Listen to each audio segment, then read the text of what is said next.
was, very close to getting the Super Bowl thanks to one of the great defenses in Jacksonville Jaguars history. And it's not because Blake Bortles all of a sudden became a top 10 quarterback in the league. He's still a bottom 10 quarterback in the league, but it's because they had a great running game and a really fantastic defense. So, yeah, I totally agree with what you're saying. And I think your Vikings are just a testament to all those things coming together, and now signing a guy in Kirk Cousins. I know we've had our talks about Kirk on the Slow Late Show before. What is your thoughts on you guys signing the however many $100 million man? Hey, it's a 3-year, $83 million, something like that. I don't know. Round up, yeah. Still the highest paid contract in NFL history, but who's counting? Yeah. I will say this. I was indifferent, and it's not because Kirk is not a good quarterback. He's never taken that next step. He's never gone to a playoff game. He has never performed well. He's never done anything that's wowed me come playoff time or come towards the end of the season. I will say this, he's never had the talent around him either. He's had decent teams, but never a great team. He's never had a Vikings team. He's never had a team like this where it's stacked on defense and great wide receivers. And a good running game if Dalvin Cook comes back 100%. Yeah. I'm excited to see. I'm pessimistically optimistic, if that makes sense. Sure. I'm very much so looking forward to seeing what he can do, but I'm not going to get my hopes up by any means because that's a lot of money to pay someone. And like Kirk Cousins said, he said this isn't just a quick contract. This is a lifetime contract. So I better buckle up and get used to it because sounds like he's going to be there for the foreseeable future, especially if he performs well. But look what this team was able to do with Bradford hurt, and then Case Keenum coming in and doing what he did. Kirk Cousins, everyone says, is putting up the same numbers as like a Drew Brees or a Russell Wilson. So why can't he be a great quarterback for these Vikings? I don't know. It's like, I know I'm kind of like saying good things and bad things, but I'm just so nervous and unsure that I don't know how to answer that. I like the move. I'm glad we settled on someone, and we don't have that drama anymore of who should be the quarterback. We have our guy. Mm-hmm. I'll tell you the move I hate is that we got Simeon, but that's a whole nother story.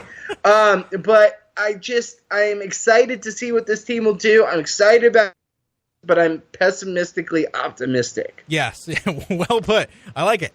Pessimistic. That's kind of how I am with the Rams too. Like I don't want to get. And I'm not a Rams fan, so I'm not saying get excited, but I don't want to get too hyped for people who are Rams fans. But at the same time, these moves could very well end up being great for both these teams.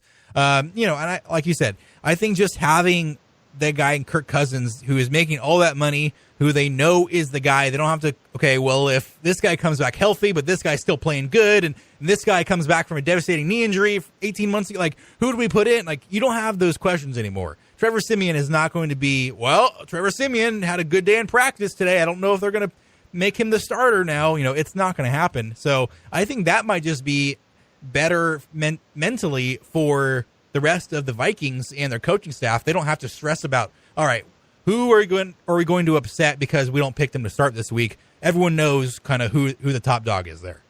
Yes, I completely agree. And so we'll see what happens. So it's still early in the process. We'll see what happens through the draft. But I'm excited. I mean, I haven't been this excited about a team in a while, but it's also nerve-wracking at the same time. Yeah. Talking about teams that we're excited about, I was so excited when the Raiders picked up my man, John Gruden, Chucky, picking him up, bringing him back, 10 years, $7 billion, I think. Yeah. And then he just goes about and starts doing stuff that I forgot he was doing back in the day because I was so young and precocious, and I just didn't realize that, okay, this is going to be a guy who is really hard-nosed, and he wants to play like it's, the early 2000s and the late 90s, and he's kind of not totally with the whole curve of the NFL, and you kind of forgot that when you listen to Monday Night Football, he didn't really, like, some of the stuff, obviously, he knew pretty well, but he just also seemed a little bit aloof sometimes, and just, I don't know. So I was being optimistic about that. Signing Doug Martin, yeah, that's fine. Signing Jordy Nelson, hey, if Jordy Nelson is anything, like 75% of what he was at his peak, I think he's going to be a good move. But then the favorite punter I've ever had in my entire life, in Marquette King, the guy would get 15-yard penalties because he had such a dang good punt, and it would still be a good punt even with the 15-yard penalty because that's how good of a punter he is. Just because he likes to dance and he likes to do his antics, John Gruden decided to make an example out of him, and I'm just a little dismayed right now. And maybe I'll come back, but maybe this is also part of the stuff that was lurking beneath the surface, so I'm just upset they're moving to Las Vegas in a year or two or whatever it is, 1 or 2 years. And now, Khalil Mack is not showing up for voluntary workouts. I don't know. There's something in the back of my throat, in the bottom pit of my stomach that just says, this isn't going to be good. I don't know. I mean, you fired a guy oh my God, why can't I just totally forgot his name. Jack Del Rio, who was, they didn't have a good year last year. The expectations were high and they didn't meet them. And I don't think they would have fired him if John Gruden wasn't, in the bag. But at the same time, I think he was a good kind of calming presence for the Raiders. I think he was a good guy who kind of helped develop the offense and, the young defense. I mean, look, the Raiders have a lot of good young pieces that they can still build around. I'm not going to say that they're going to be bad, but I just don't know how well John Gruden and the way he thinks he's going to coach is going to sit with kind of, it's a totally new generation of players that he's going to be teaching because he hasn't coached since the mid-2000s and hasn't coached a good team since the early 2000s. So there's just something inside that says, don't get too excited. Yeah, and I get that. And I will say this before I go on my Raiders tangent. Yeah.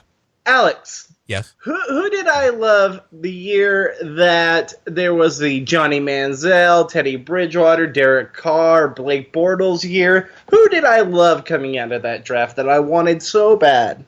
Me, you loved me, I think. Yeah, was that it? Yeah.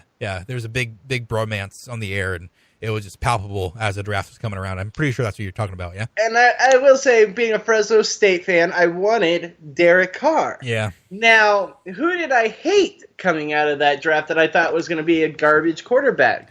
Blake that Bortles. would be Blake Bortles. Yeah.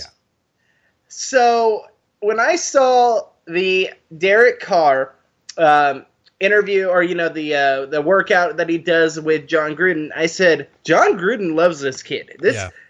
There's a reason why he's saying the things he's saying about Derek Carr. He sees something in this kid that, like what I see, that other scouts aren't seeing. I could totally see John Gruden coming back from the ESPN sidelines to join a team that Derek Carr is a part of. And fast forward 5 years later, what do we see? John Gruden with Derek Carr on the Raiders. Derek Carr, a great quarterback in the NFL. Blake Bortles, garbage. You might as well just call me Nostradamus at this point. I mean, I just predict the future. Nostrababus. Yes, yeah. Nostrababus. I love it. I'm excited to see what these two can do together. I love the fact of Gruden and Carr together. I think Carr's going to perform out of his mind with Gruden as his play caller and with that defensive mind that he can bring towards the Raiders that they've been lacking for so many years. That said, I am disappointed in the whole Marquette King situation. I think he's got that old school mentality that made him want to make a stand and set an example. I just don't know if that's the right way of going about it. The league has changed over the last few years, and you don't see that kind of harshness or that kind of – I mean, you still see harshness in the NFL, but you don't see that kind of way of going about it like you used to. Yeah, you're not going to have a guy like Vince Lombardi just coming in there and gritting his teeth and saying, no water for you guys today. It's not like that anymore. Exactly. So I'm excited to see what he can do, but I think he needs to tone it down a little and not be the same old Chucky, but at the same time, his way has worked in the past, so maybe it'll work again. Who knows? Let's just give it some time. It's early. And last thing I want to say, the whole fact that they brought in Jordy Nelson, as much as, he was a different player without Aaron Rodgers out there, he wasn't, he had his injuries, I love the pickup because I think he's a great replacement for no Crabtree on this team. He can help a young guy in Amari Cooper because he's been a fantastic wide receiver for so many years. And with a great quarterback like Derek Carr, who's not as prone to injury, well, I guess you can say Aaron Rodgers prone to injury. He's had a couple of freak accidents, but I just want to see what this kid can do. And I'm excited with Derek Carr throwing the ball to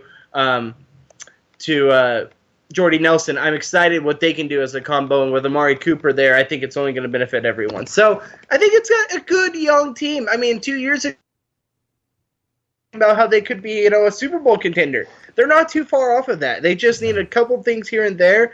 They need a couple of Rams moves here or there, and I think they're going to be there. But let's see what he can do in the draft. Let's see what's going on with this team with Chucky now in charge. Yeah, you're kind of talking me into it, but I'm just going to miss Marquette. I'm going to miss dancing after 65-yard punts down inside the 5-yard line. And I just am. So, I mean, I hope everything you say is right. I hope the room for the optimism is going to be rightly or proven right. But I'm just right now, I think this kind of says what we're saying for all three of these teams, at least the teams that we were passionate about, is that we kind of hope that things are going to work out well, but it's the NFL and teams can go from first to worst and back again in a 2-year span, and it's not super unheard of. So, yeah, I mean, Gruden, look, he's had success in the past. Jordy Nelson's been a great wide receiver. I do think that Derek Carr is going to do good things under John Gruden, and hey, Doug Martin is a good possible buy low, guy who has had a lot of success in the past and kind of wore out his welcome in Tampa Bay. So, and every other year he's had productive numbers, so maybe it's that off year. If he wants my total backing, he needs to be okay with the muscle hamster. If he's not okay with muscle hamster, then I'm sorry, I just can't get totally behind you. All right, Bob, we have 3 minutes left. Do you want to do a quick draft, just like a sleeper for the draft? Do you want to do make your pick for the main event of this weekend's UFC fight? I'll let you pick.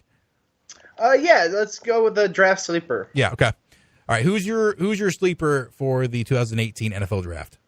Oh, man. So you're kind of throwing it on me. Yeah. Do you have one on the top of your head? Because I'm going to have to think about this for a second. I mean, I wouldn't say he's a sleeper, but this guy's really has been the discussion with all the draft nicks and all the people wanting him to work out as both a wide receiver and quarterback. I just think with the tools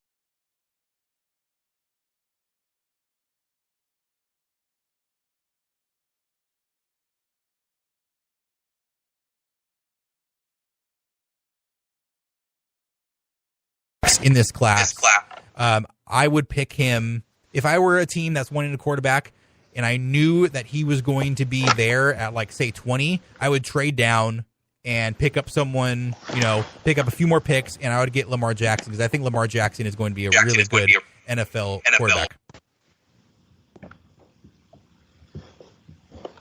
And I think we may have lost Bobby. Oh, hey, there you are. Yeah.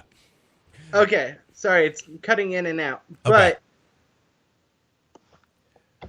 just give your sleeper for the NFL draft in like a minute. Okay, real quick. Not a sleeper, but I think Grayson Allen is going to be a star in this NFL. I will say that. I agree with you, Lamar Jackson. I think the kid could be a real stud going forward. I'm not as high on Josh Rosen as some people are. I will say my steal, and I know it's probably not so much a steal, but I really like Baker Mayfield. Okay. He gives me a full Russell Wilson vibe. And I'm not saying it's a steal necessarily of where he'll be drafted. He'll still probably be a top 15, top 20 kind of player drafted. I just think this guy could be easily, will go down 3-4 years from now and be like, oh, he's such a Russell Wilson type. He could have been number 1 overall pick. Why didn't someone take him number 1? I love Baker Mayfield. That being said, I still think Josh Allen's going to be the perennial all-star of any player in this draft. Okay. Josh Allen is, I said Grayson Allen earlier, excuse me. Josh Allen. Yeah. I think he is going to be an absolute stud. Another player that I'm very, very much so think is underrated. Where is it at? Sleeper alert. Nick Shumanek, who's at Texas Tech. He's a quarterback. I think this kid, I think he gets pushed by the wayside because Texas Tech, we know what kind of players they are. We know what we get with a Texas Tech player.